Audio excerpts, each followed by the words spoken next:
बच्चे चले गए ने स्कूल ते नाश्ता करन गया जी अज कल्ले ही ते बड़ा मज़ा जनाब। माशाल्लाह जी ए जनाब साडा आ गया माशाल्लाह देसी मुर्गा माशाल्लाह जी फुल चस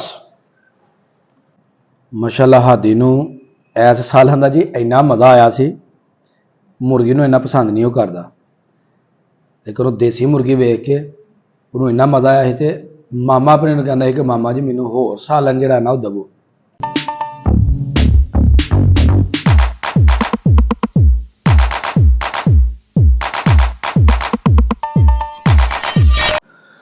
अस्सलाम वालेकुम जी की हाल चाल है ठीक हो सारे दोस्त ठीक ठाक ने अलहमदुलिल्लाह असी भी बिल्कुल ठीक ठाक हाँ ते अज जनाब असी करन लगे सुबह नाश्ता ते नाश्ते दे विच जनाब मज़े दी अज चीज़ां ते सब तो जिहड़ी जबरदस्त चीज़ है जनाब वो वे देसी कुकड़।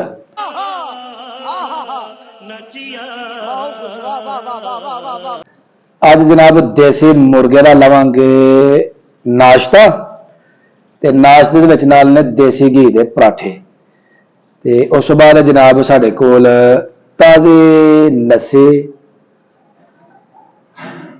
ते लस्सी का जनाब सुबह सुबह बड़ा ही मज़ा है।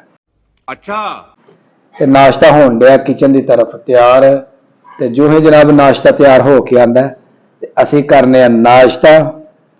बच्चे चले गए ने स्कूल ते नाश्ता करन गया जी अज कल्ले ही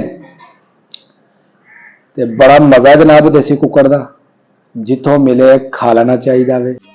समझ रहे हो समझ रहे हो समझ रहे हो ना। ते दिन जनाब खूब खाण पीन दे लेकिन गर्मी का भी रखना ख्याल ते करना जनाब हुण नाश्ता। माशाल्लाह जी ए जनाब साडा आ गया माशाल्लाह देसी मुर्गा माशाल्लाह जी जबरदस्त ते ए नाल जनाब देसी घी दे तैयार किए हुए पराठे ते असी जनाब बिस्मिल्लाह पढ़ने ते हुण असी खाने ते नाल लस्सी।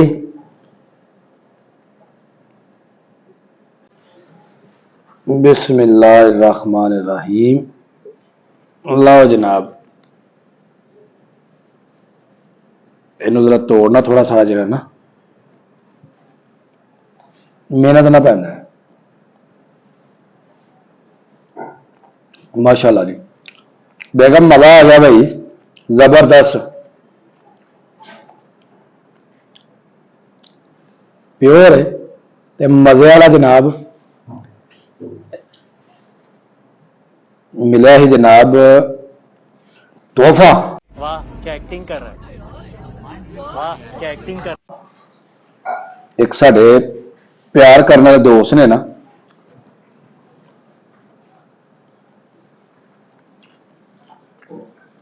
दिता है तो उन्हें कहा जी खाना में ते नाल वीडियो च सानू दसना कि कैसा है ते असी जनाब उस दोस्त का शुक्रिया अदा करने जी बड़ी जनाब मेहरबानी।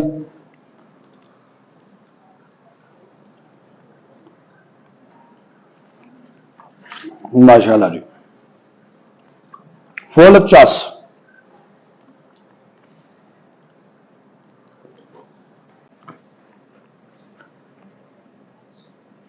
नाले जनाब स्वाद ते नाले जी नाश्ता क्या बात है।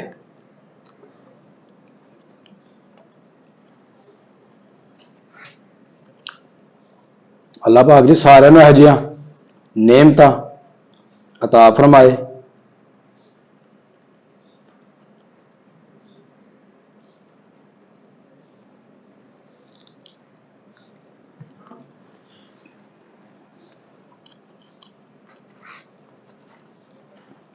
जिन्हें जिन्हें खाना है वो जनाब हाजरी लगवाओ।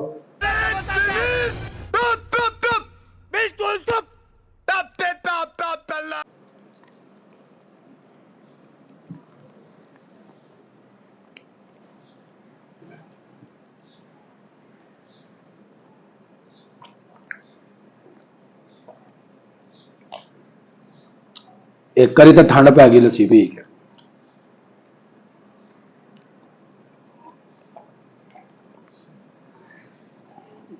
लस्सी भी जी है ना घर दे खालस दही की जी है ना वो तैयार की हुई है।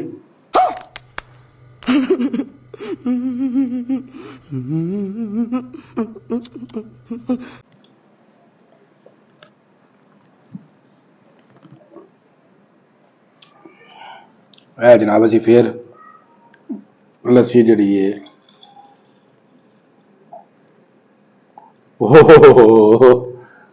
नीचे गिर चली।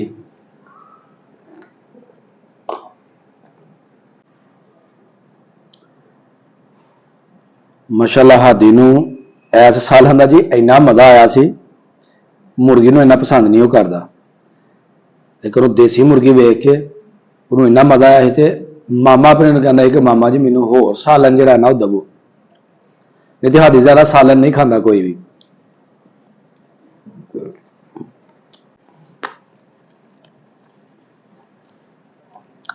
माशाअल्लाह देसी मुर्ग हो गया तो बड़ा गोश्त हो गया। जो जनाब शोरबे वाला बनता है ना तो यदि चासी जी ना वक्री होंगी है, खान का मज़ा आता है। बच्चे भी जो ना मज़े मज़े के नाल वो खाना शुरू कर देंगे ने।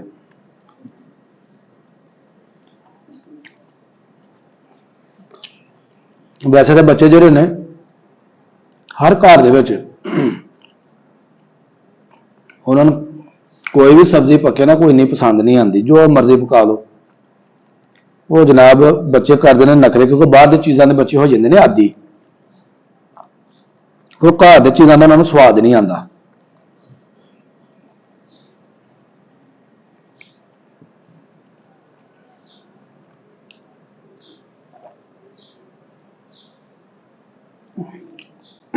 अल्हम्दुलिल्लाह जी नाश्ता जैसा कर लिया, माशाअल्लाह बड़ा स्वाद आया। अल्लाह ताला हर एक दे दस्तरखान वसी रखे, अल्लाह पाक हर एक दे दस्तरखान दे विच अपनी बरकत फरमाए ते रिज़्क़ हलाल हर एक नूं अता फरमाए। ते इहदे नाल जी साडी अज दी वीडियो हो गई है मुकम्मल। अगर वीडियो लगे चंगी तो वीडियो में एक लाइक कर देना ते वीडियो में ज़्यादा तो ज़्यादा शेयर करना। तो जो दोस्त मेरे चैनल पर नए ने वो जल्दी जल्दी मेरे चैनल को सबसक्राइब कर दो ताकि आने वाली वीडियो का नोटिफिकेशन तुहानूं बर वक्त मिलता रहे। तो बैल आइकॉन में दबाना नहीं भूलना। मैनूं दो इजाजत है, हमेशा खुश रहो, आबाद रहो। अल्लाह हाफिज़।